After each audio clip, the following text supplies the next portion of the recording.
Assalamualaikum warahmatullahi wabarakatuh. Kami dari kelompok 1 akan mempresentasikan tugas kami, yaitu analisis penggunaan alat berat dalam pelaksanaan konstruksi gedung PT CSK Johnson Indonesia.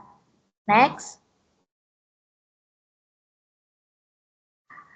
Dari kelompok 1, kami yang beranggota, nama saya Monica Ellen Grisha dengan NIM 4003052362020. Kemudian ada rekan saya yang bernama Evi Suryaningsih dengan akhiran NIM 026, Uwisa Adatu Zahro dengan akhiran NIM 025, Tin Fitra Naili Rohmah dengan akhiran NIM 039, Anissa Eka Rizkyani dengan akhiran NIM 156, dan Rangga Abinaya dengan akhiran NIM 035. Next.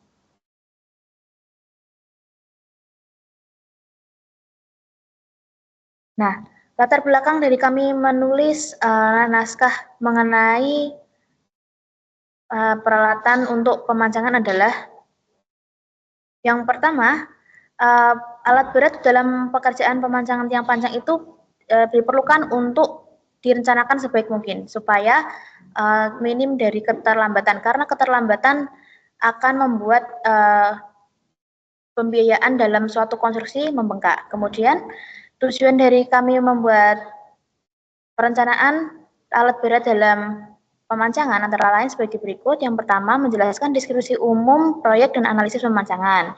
Yang kedua, mengidentifikasi jenis pekerjaan pemancangan dan kebutuhan volume pekerjaan. Yang ketiga, merencanakan dan menyusun alternatif skenario penggunaan peralatan pemancangan.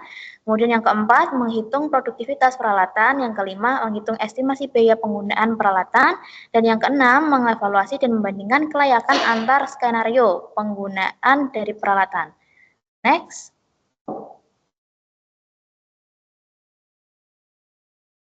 Kami mengambil suatu proyek yaitu pembangunan gedung PT CSK Johnson Indonesia yang berlokasi di Jalan Pantura Semarang Kendal nomor kilometer 12, Kelurahan Tugurejo, Kecamatan Tugu, Kota Semarang, Provinsi Jawa Tengah.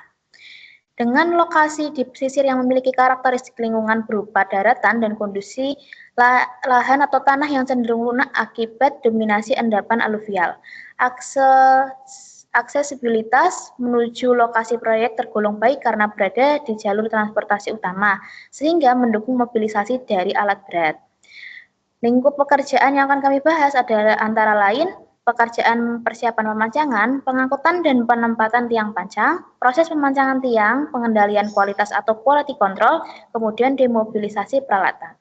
Next.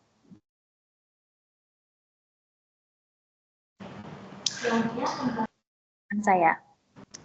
Oke, selanjutnya saya akan menjelaskan tentang identifikasi kebutuhan pekerjaan pemancangan. Jadi berdasarkan gambar kerja dari proyek pembangunan PT CSK Johnson Indonesia ini, didapatkan informasi bahwa proyek tersebut menggunakan pondasi tiang pancang dengan dimensi 30 kali 30 cm dengan masing-masing kedalaman pondasi sedalam 40 meter. Lalu berdasarkan spesifikasi tiang pancang dari Wika, terdapat dua jenis tiang pancang yang akan kami gunakan, yaitu yang pertama dengan panjang 12 meter dan yang jenis kedua dengan panjang 6 meter. Nah, berdasarkan perhitungan dari gambar kerja tersebut didapatkan jumlah tiang pancang yang digunakan dalam proyek adalah 855 buah tiang pancang yang berukuran 12 meter dan 285 buah tiang pancang yang berukuran 6 meter. Lalu next. Nah, selanjutnya saya akan menjelaskan tentang perencanaan skenario alat. Jadi pada pekerjaan pemancangan ini kami menggunakan dua skenario. Yang pertama atau skenario pertama itu menggunakan alat drop hammer semi otomatis, di mana alat drop hammer semi otomatis ini memiliki spesifikasi berat operasi itu sekitar 3,5 sampai 4,5 ton, dan untuk frekuensi pukulan itu sebanyak 500 sampai 1.100 pukulan per menit dengan dimensi 7.600 mm atau 7,6 meter dikali 2,1 meter dikali 2,8 meter.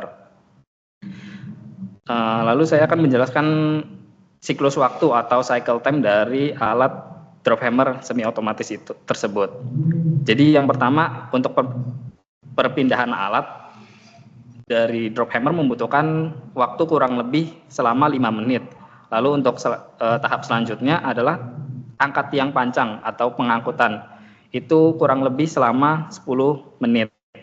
Untuk tahap selanjutnya adalah penekanan tiang pancang yang membutuhkan waktu selama kurang lebih 15 menit.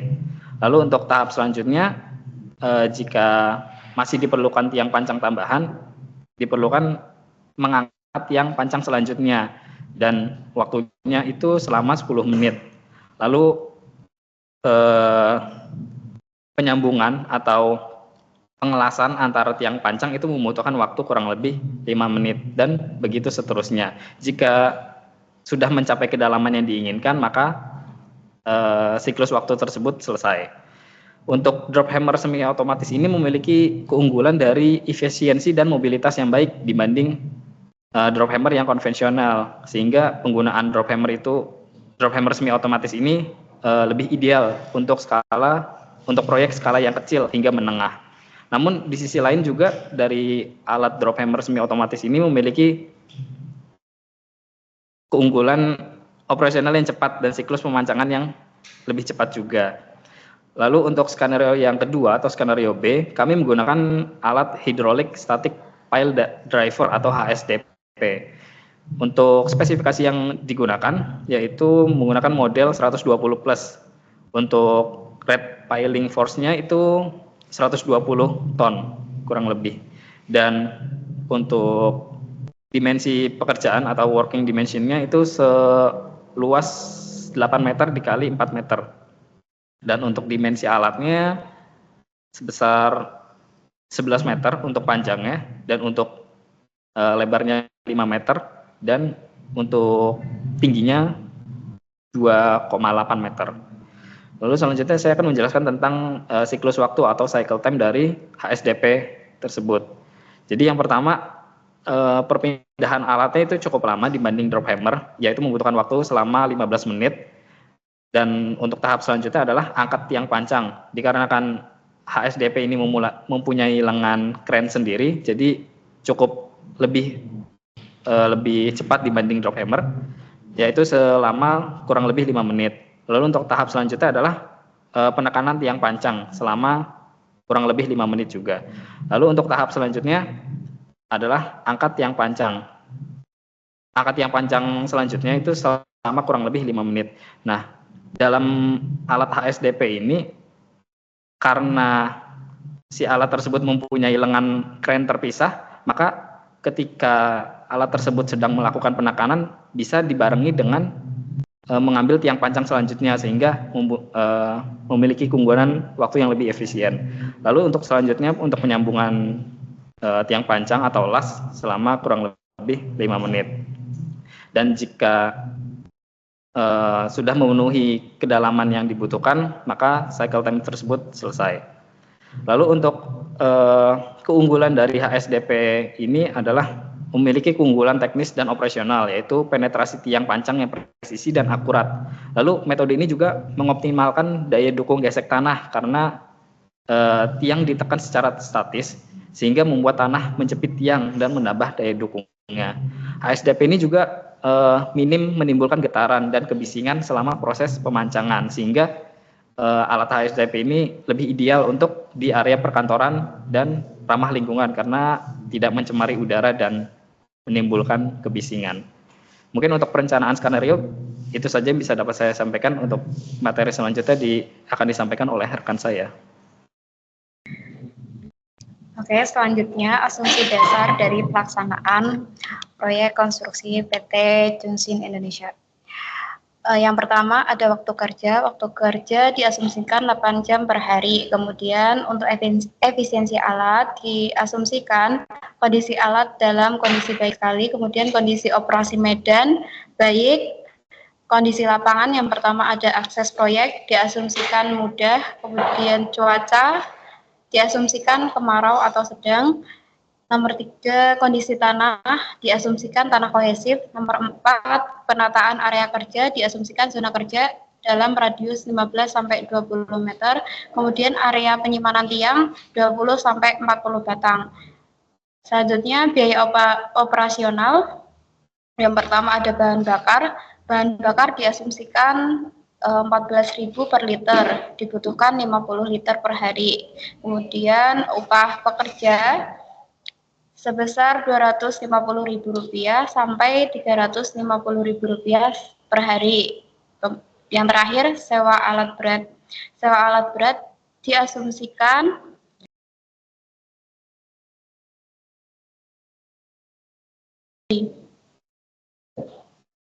next. Selanjutnya ada perencanaan peralatan pada posisi pekerjaan. Yang pertama ada drop hammer semi otomatis. Dapat dilihat pada sketsa gambar tersebut. Untuk yang berwarna biru merupakan lokasi penyimpanan alat yang panjang. Kemudian ada posisi alat pada kondisi pekerjaan. Yang terakhir yang lokasi putih, lokasi pekerjaan pemancangan. Pemancangan dengan menggunakan alat drop hammer semi otomatis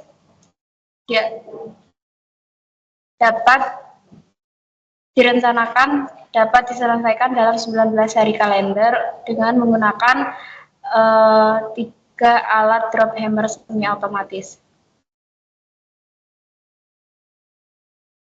Selanjutnya, penggunaan alat hidrolik static pile driver pada posisi pekerjaan. Dalam sketsa dapat dilihat untuk warna biru lokasi penyimpanan tiang panjang, kemudian ada posisi alat pada pekerjaan, kemudian yang terakhir ada lokasi konstruksi. Di sini untuk alat hidrolik static hammer direncanakan dapat diselesaikan dalam 14 hari kalender dengan menggunakan alat 3 alat HSPD. Selanjutnya.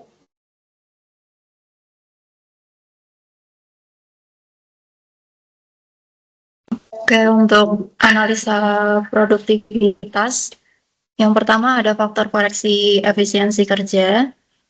Itu diasumsikan baik sekali dengan kondisi baik, kondisi alatnya baik sekali dengan faktor koreksi 78. Kemudian ada faktor koreksi efisiensi operator diasumsikan baik dengan faktor efisiensi 0,9 sampai 1. Kemudian ada faktor koreksi kondisi kerja operator dengan keterampilan normal dengan efisiensi 83. Kemudian ada kondisi faktor koreksi kondisi pekerjaan atau medan, diasumsikan kondisi pekerjaan baik dan kondisi tata kerjaannya baik sekali dengan faktor efisiensi 78. Faktor tersebut diambil dari sumber Roman Hadi 1985. Kemudian untuk faktor kohesi didapat dari soil test, didapat kohesi 0,05 yang merupakan tanah kohesif dengan faktor kohesi 0,7 sampai 1. Kemudian untuk faktor cuaca seperti yang sudah disampaikan tadi saat musim kemarau, jadi diasumsikan sedang dengan faktor koreksi 0,8. Next. Untuk analisa produktivitas drop hammer semi otomatis dengan faktor siklus pergerakan alat 45 menit dengan jumlah rencana tiang panjangnya total 285 titik dengan data tiang ukuran 30 kali 30 cm dengan kedalaman 40 meter. Kemudian untuk rumus analisa produktivitas yaitu Q atau kapasitas produksi sama dengan L atau kedalaman tiang panjang dibagi dengan TS atau waktu siklus pemancangan dikali faktor efisiensi.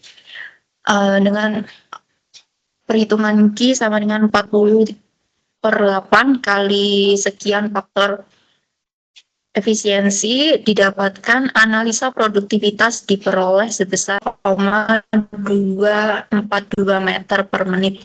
Yang selanjutnya dianalisis konversi dalam satuan jam dikali 60 menit didapat 1 jam dapat menyelesaikan 14,5 meter.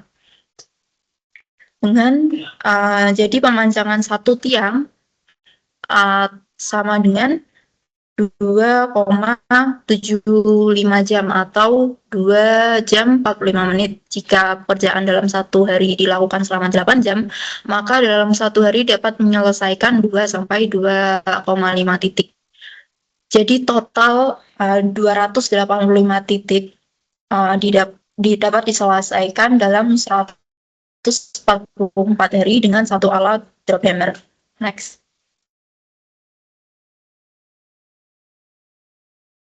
Oke, untuk yang kedua ada analisa produktivitas Hydraulic Static Pile Driver atau HSPD dengan waktu siklus 35 menit dengan jumlah rencana dan data tiang yang sama dengan rumus yang sama didapatkan analisa produktivitas diperoleh sebesar 0,312 meter per menit. Selanjutnya analisis konversi dalam satuan jam didapatkan dalam 1 jam dapat menyelesaikan 18,7 meter. Jadi pemancangan satu tiang dapat diselesaikan dalam 2,139 jam atau 2 jam. Jika pekerjaan dalam satu hari dilakukan selama 8 jam, maka dalam satu hari dapat menyelesaikan 3,739 atau 3,5 titik. Dengan total jumlah rencana tiang yaitu 285 titik dapat diselesaikan dalam 81 hari dengan satu alat HSPD. Next. Selanjutnya untuk analisa biaya. Yang pertama dari drop hammer menggunakan 3 unit, produktivitasnya 15, jumlah titiknya 285 dengan waktu 19 hari per 8 jam.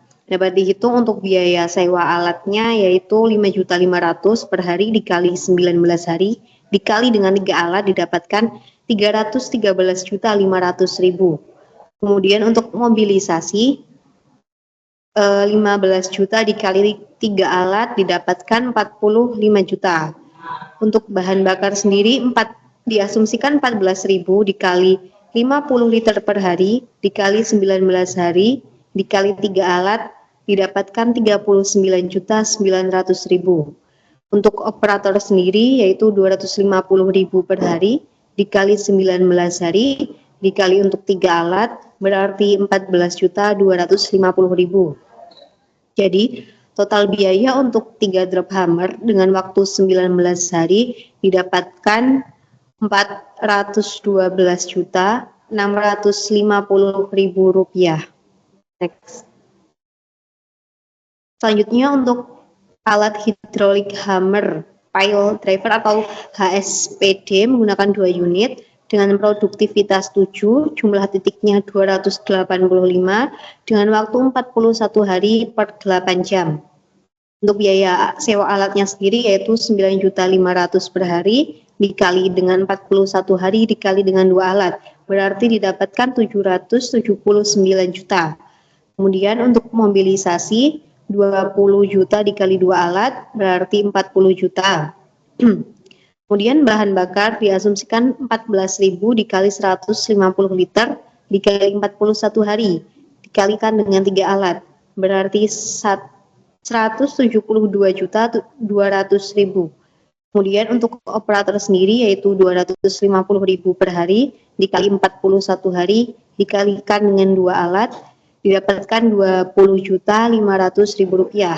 Jadi untuk total biaya yang digunakan untuk menggunakan 2 HSPD dengan waktu 41 hari yaitu 1.011.700.000 rupiah.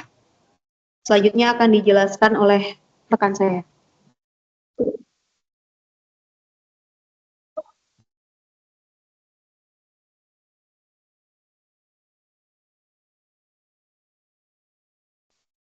Oke, baik.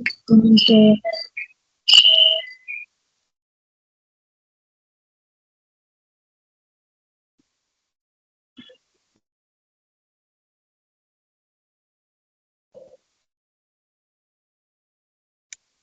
Oke, baik, untuk berdasarkan evaluasi yang didapat, yaitu dari skenario A, berdasarkan drop hammer didapatkan efisiensi kerja drop hammer semi otomatis dengan sewa 19 hari kalender dengan jumlah alat 3 unit.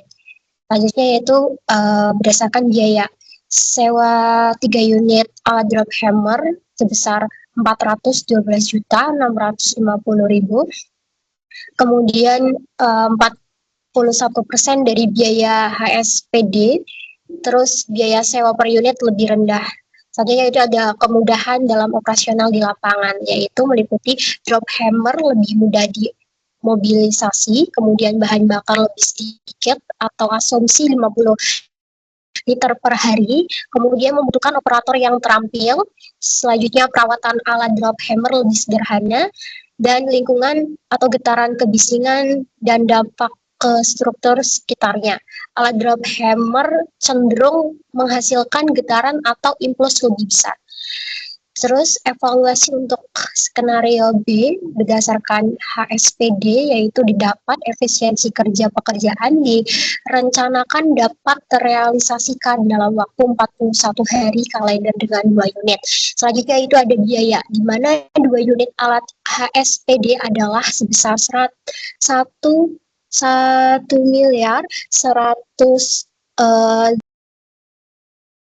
Kemudian biaya sewa per unit relatif lebih mahal dibandingkan dengan biaya harga sewa 1 unit drop hammer. Selanjutnya yaitu ada kemudahan operasional di lapangan, meliputi biaya mobilitas lebih besar dimobilisasi, kemudian bahan bakar lebih banyak atau asumsi 150 liter per hari. Selanjutnya itu membutuhkan operator yang terampil, perawatan alat HSPD lebih tinggi, dan lingkungan alat HSPD bisa memberikan kontrol lebih baik dan kadang mengurangi impuls yang merusak tanah dan juga dapat disetel lebih ramah getaran. Dan dapat ditarik kesimpulan bahwa berdasarkan skenario A, prioritas biaya, waktu, kondisi tanah, dan spesifikasi pile. Digunakan 3 unit drop hammer dengan alasan total biaya yang dikeluarkan jauh lebih rendah. Durasi pekerjaannya lebih singkat, yaitu 19 hari, biaya alat per hari, dan kemudahan operasional juga lebih baik. Untuk pile dengan panjang diameter normal dan tanah tidak ekstrim, drop hammer memberikan nilai ekonomis terbaik. Kemudian untuk skenario B, prioritas teknik, pile besar atau panjang, lapisan keras atau pembatasan getaran atau di lingkungan, yaitu digunakan 2 unit HSPD. Meskipun biayanya lebih mahal, hidrolik memberikan tenaga dan kontrol lebih baik untuk pile besar atau dalam, lebih mudah untuk mengontrol penurunan atau penetrasi dan mengurangi dampak getaran. Demikian yang dapat kami sampaikan dari kelompok 1.